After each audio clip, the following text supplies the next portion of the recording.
Pinadala sa atin ni James ang ika-4 na problem para sa episode na iri. At iri ay patungkol sa paghanap ng maximum at minimum ng curve. Okay? So sabi sa problem ni James ay ganiri.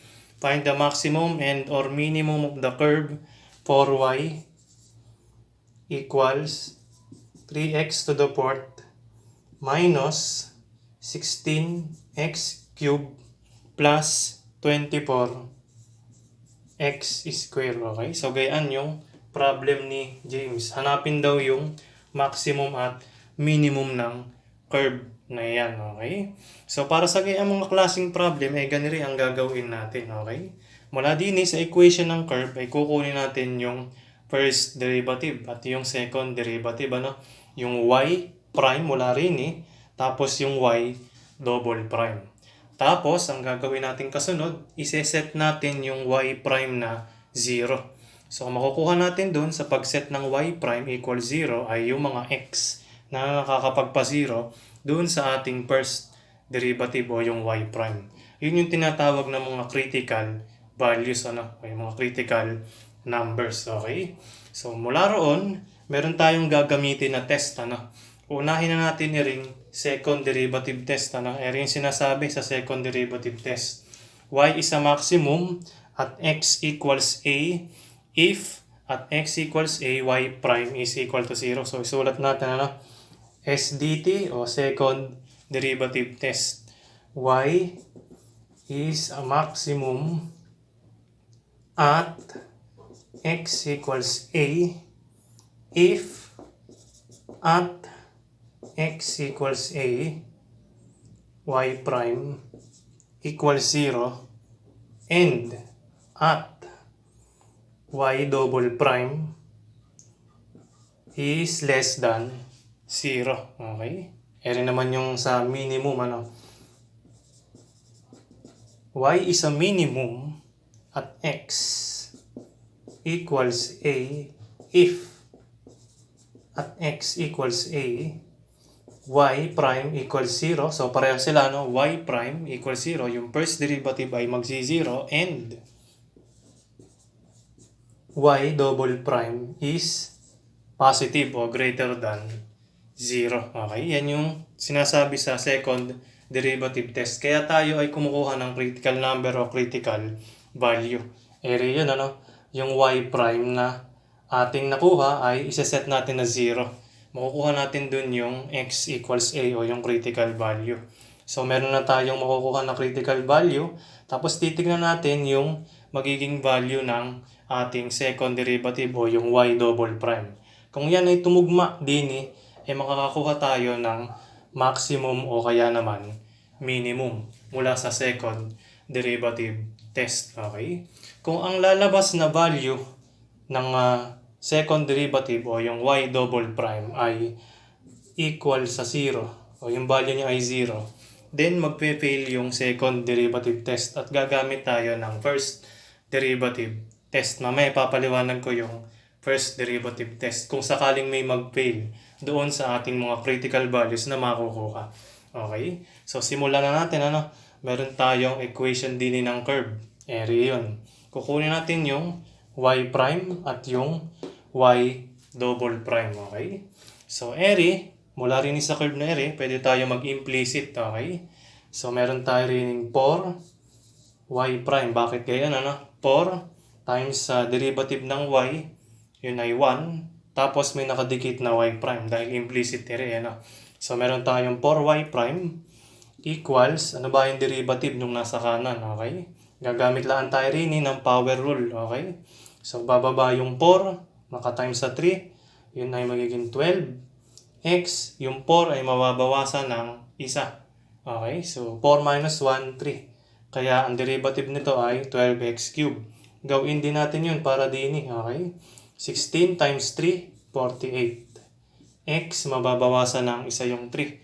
So, yun ay square na lang, x squared. So, meron tayo rin negative 48 x squared. Dini naman, meron tayong 48, 24 times 2. Okay? Tapos, naka-times sa x. Kasi nabawasan na yan ng 1. 2 minus 1, yun ay magiging 1 na lang. X raised to 1 ay pwede natin isulat na x. So, meron tayong 4y prime equals area. Okay? Para makuha natin yung y prime, divide natin yung both sides ng equation by 4. So, meron tayo rin 3x cubed minus 12x squared plus 12x. Dinivide lahat ng 4. Okay? So, meron tayong y prime equals 3x cubed minus 12x squared plus 12x. Ito yung gagamitin natin mamaya pangkuha ng y double prime, okay? O yung second derivative, okay? So, next. Ito, yung y prime, pwede nating isulat na ganito. Factor out natin yung 3x, okay? Ang matitira na lang ay ganito. So, meron tayong x squared. Tapos, ano pa? Minus 4x. So, ito, divided by ito ang makukuha.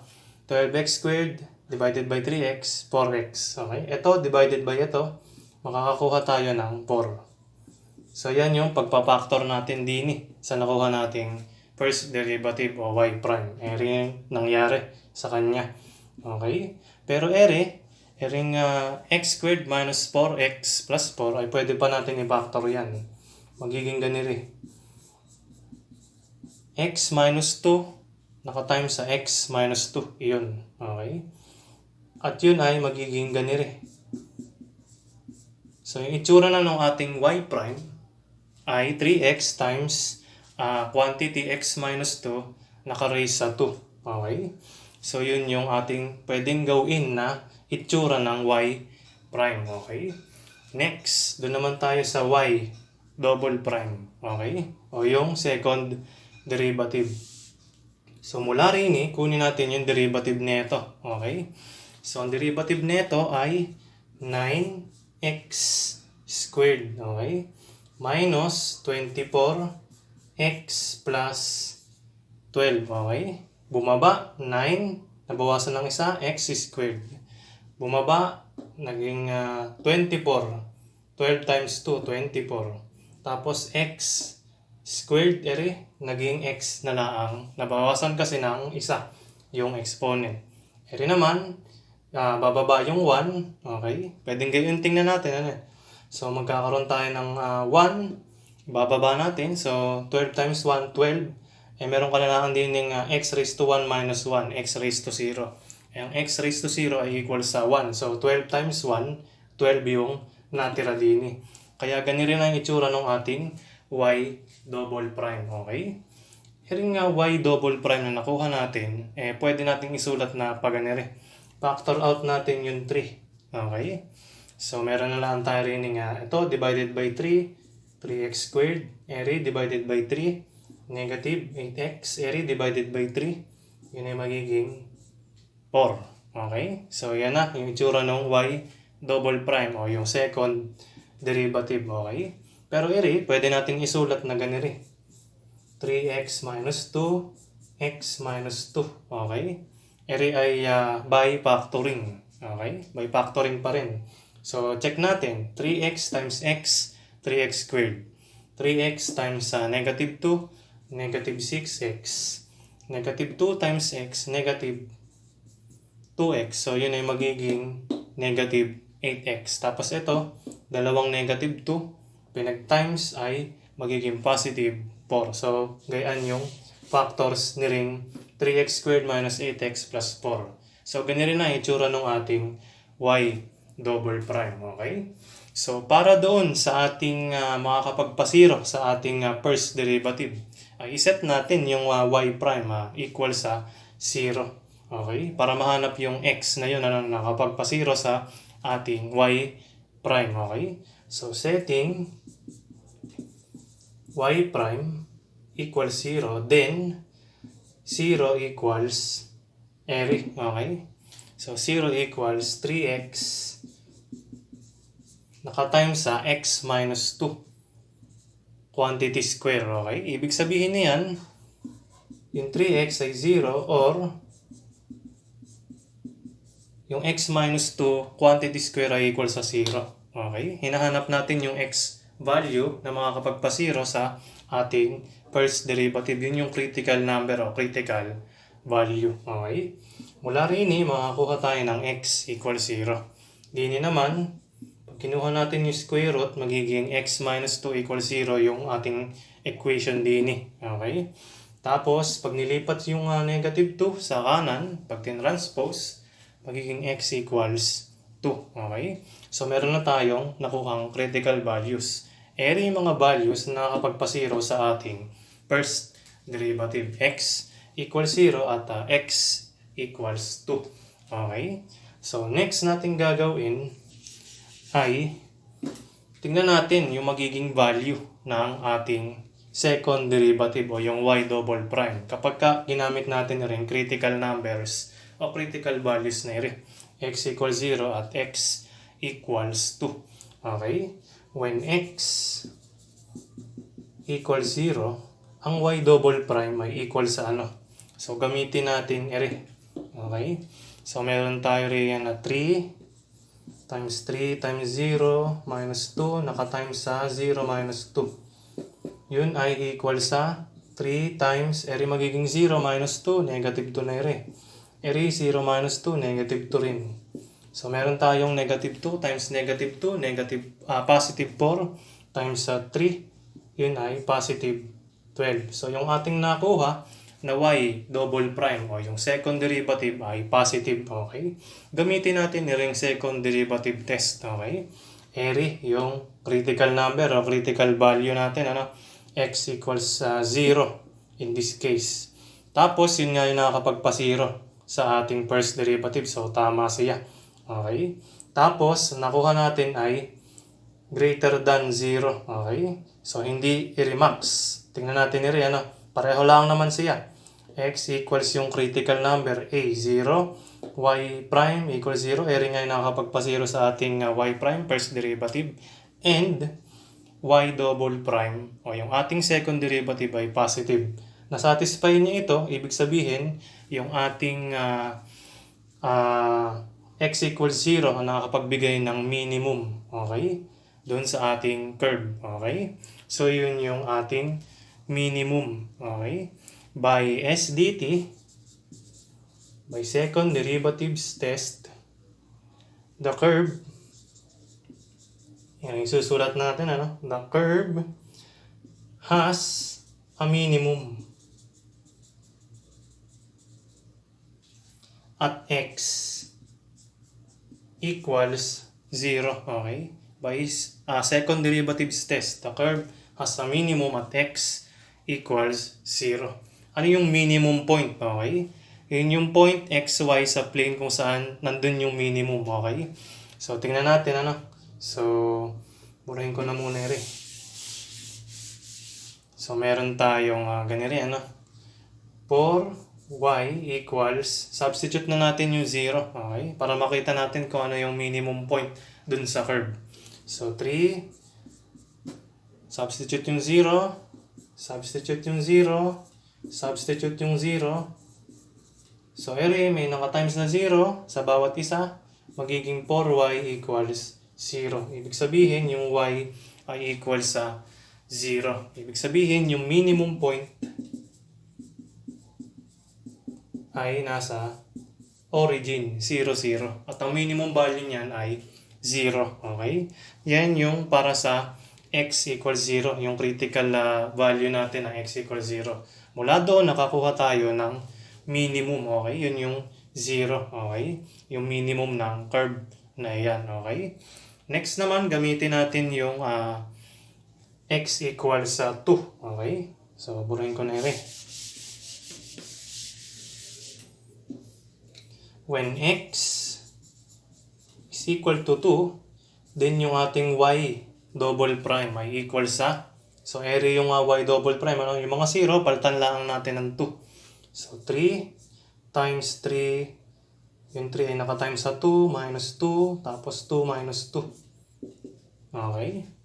So, meron tayong 3. Itong 3 times 2 ay 6, minus 2, 4. Itong 2 minus 2 ay 0. So, meron kang 12 times 0, 0. Okay? Ano masasabi natin sa ganiri? Okay? Kung ang gagamitin natin ay second derivative test. Okay? area nga x equals to ay yung ating critical number na isa o critical value. So, meron yan diyan, ano? At x equals to y prime ay equal sa 0. Tama naman, ano? Yun yung nakakapagpa-0 sa first derivative. Pero, yung ating y double prime na value noon, kapag ka ang x ay 2, ay wala rin eh. Okay? Kasi meron tayo rin less than 0. Okay? Tapos, meron tayo rin greater than 0. Paano kapag ka ang y double prime o yung second derivative ay 0? Ano masasabi natin? So, dini magpe-fail yung second derivative test. Okay? So, susubukan natin dini naman yung first derivative test. Okay? So, isulat natin na yun. Kasi kung magpe-fail siya, pwede natin gamitin yung first derivative test o yung f dt. Okay? Ito yung sinasabi ng f dt. Okay? Y is a maximum o max at x equals a. If at x equals a, y prime equals 0. So, tatama naman siya rin yan. Y prime equals 0. Kasi yun nga yung nakakapagpa-0 sa first derivative. Okay? Ano pa yung condition? At x is less than a, ang y prime ay greater than 0. And at x greater than a, ang y prime ay less than 0. Okay? Ito pa yung isa. Para naman sa minimum. Y is a minimum at x equals a. If at x equals a, y prime equals 0. So, satisfied niya rin area, okay? Area condition lang na area, okay? Pero titignan pa natin yan para din eh. Ano ba yung x is less than a, tsaka yung x is greater than a, okay? At x less than a, y prime is, para sa minimum ay less than din, okay? And at x greater than a, y prime ay greater than 0. Ibig sabihin positive, okay? So, yan yung sinasabi ng first derivative test, okay? So, tignan natin, ano ba ang ibig sabihin ni Re? At x is less than a, tsaka yung x is greater than a. Ibig sabihin yan, magte-testing tayo ng mga x values na mas mababa at mas mataas sa ating critical value. Okay, subukan natin yung test values. Yun yung tinatawag na test values, yung mga nasa less than ng ating critical value at yung greater than, para malaan natin din sa first derivative test kung meron siyang maximum at minimum din sa critical value na rin. So, yung test values natin ay x equals 1, Kahit ano naman rin, basta mas mababa sa ating critical value. At yung mas mataas naman ay yung gamitin natin yung x equals 3. Okay? Subukan natin. When x equals 1, then yung y prime ay kasi y prime yung tinitingnan natin din first derivative. Ano ba yung first derivative? Yun ay, sulat ko ulit. Ang y prime ay equal sa 3x nakatimes sa x minus 2 quantity square. Yung y prime, okay? So, papalitan lang natin yung mga x ng 1. So, ang y prime na makukuha natin kung ang x ay 1 ay, ito yung x is less than a. Kung ating y prime ay 3 times 1, nakatimes sa 1 minus 2, naka-raise sa 2 yun, okay? So, ito ay magiging 3 times negative 1. Yung negative 1 ay naka-square. So, ito ay magiging 3. Ibig sabihin, yung y prime natin ay positive kapag yung x ay less than 2. Okay? Ano ba ang masasabi natin diyan? So, titignan natin din okay? Area, x is less than a. Area yun. At x is less than a, ang lumabas ay positive, So, maaaring area, maximum. Tingnan natin, dapat ang isa pang kondisyon niyan, dapat area ay ganito rin para maging maximum. Kasi ito, hindi na siya magiging minimum kasi ang lumabas na value ng y prime ay positive pero ang given natin ay less than 2 which is 1, okay? So hindi na natin siya mako-consider ring minimum. So titignan natin kung magiging maximum yung ating y kung ang ating critical value na kino-consider ay 2 given ring test values, okay? Ito at ito. So na-testing na natin at x equals 1, x less than ating critical value. So tingnan natin, So check na okay? Check na rin Ito ba magche-check? Pag ito hindi, then fail, okay? Walang maximum o walang minimum doon sa ating critical number. Gayon na lang masasabi natin, okay? So subukan natin when x equals 3. Yung x greater than a. Dapat ang lumabas na y prime ay less than 0. Okay? So, y prime equals 3 times 3 times quantity 3 minus 2. Okay? So, magiging 9 times 1. Yung 1 ay nakasquare. So, ang y prime ay equal sa 9. Ang 9 ay positive, greater than 0. Meron tayo rin x is greater than a. Mas malaki sa ating critical value o number, 3. Sabi rin kung magiging maximum siya, dapat mababa sa 0 o negative yung makukuhang y prime o yung first derivative. Pero dini ay positive, okay? So dini nagpalya. At least isa lang magpalya rin hindi na magiging maximum yung ating curve, okay? So ibig sabihin, at x equals 2, wala tayong makukuhang minimum o maximum, okay? So masasabi natin, by first derivative test, the curve has no extremum. So ang ibig sabihin ng extremum ay minimum o di kaya naman maximum at x equals 2. Okay, yan yung masasabi natin, okay? So, gayaan, So, titignan natin yung curve. Kukunin natin yung first derivative, kukunin natin yung second derivative. Siset natin yung y prime na equal sa 0. Mula ron, makakakuha tayo ng critical values o critical numbers, Nakuha natin ay 2. So, depende naman yun sa curve. Pwedeng 3, pwedeng 4. Pero din sa ating given ay 2 ay nakuha natin critical values.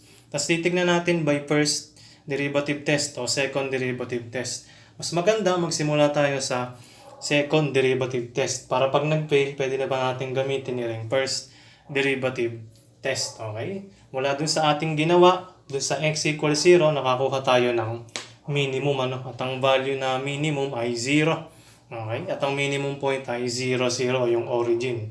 Tapos, paggamit natin ng critical value na x equals 2, wala tayong nakuha na maximum o minimum sa second derivative test. Kaya nag-first derivative test tayo. Mula roon, wala pa rin tayong nakuha na extremum o minimum o maximum. So wala tayong masasabi o wala tayong makikita na maximum o minimum kapag ka-ere yung ating critical value. So masasabi lang natin para sa problem na ay yung curve ay merong minimum at yun ay yun sa 0, 0. Okay? So yung nakakapagbigay ng minimum value ay yung critical number na x equals 0. Okay? So gayaan para din sa number 4. Okay?